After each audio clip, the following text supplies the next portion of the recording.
Hello, and welcome to this new lecture.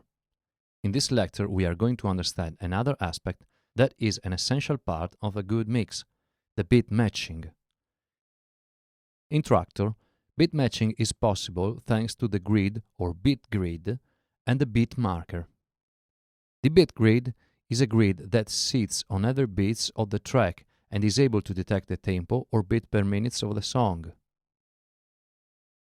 A good beat grid will correctly sync the song to other songs, and it is the responsible of the tempo matching function in Traktor.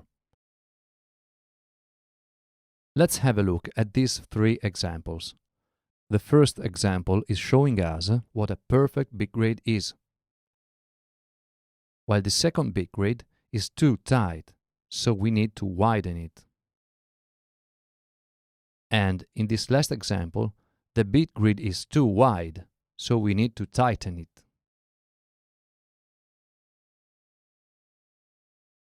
Let's now load a track into a deck and let's press the grid button in the advanced panel.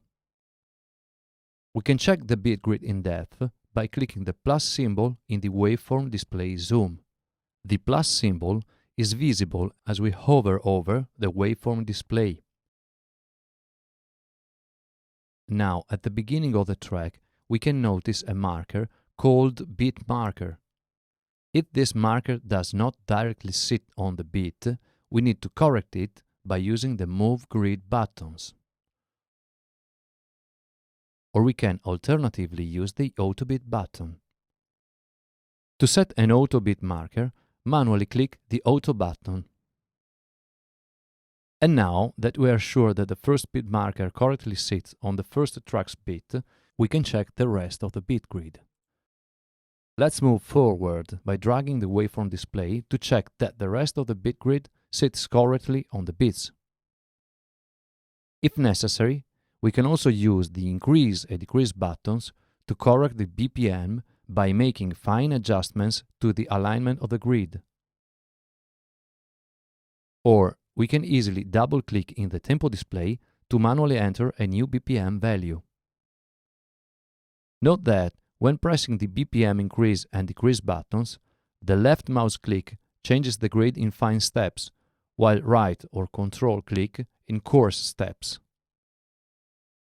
Another note, if after the analysis of the track you notice that the detected BPM value is something like 122.999, then surely the track's BPM is 123. In this case, I strongly suggest you to manually correct it as seen before. We can also use these buttons to double or halve the tempo. Once we reach the end of the track and we are sure that the beat grid sits correctly on the beats throughout the whole track, we can lock the beat grid by pressing the Lock Beat Grid button. Now, track tempo is permanently defined for the track. Note that after clicking the Lock button, all buttons in the grid panel are deactivated. We can also manually set a beat marker with the Q panel. Let's press the Q button in the advanced panel. Drag the waveform display to move the play position upon the first beat of the track and then click the Q button. Let's now select the Q type to grid. If you like, you can also name the beat marker by double-clicking in the Q name display. So, we have just seen how to check and correct the beat marker and the beat grid of the track. Be sure to check all your tracks, otherwise you may have some sync problems during a mix, and this is not good. And now, congratulations! You have just finished another section of this course. It's now time for the section recap and the quiz. So, see you on the next lecture.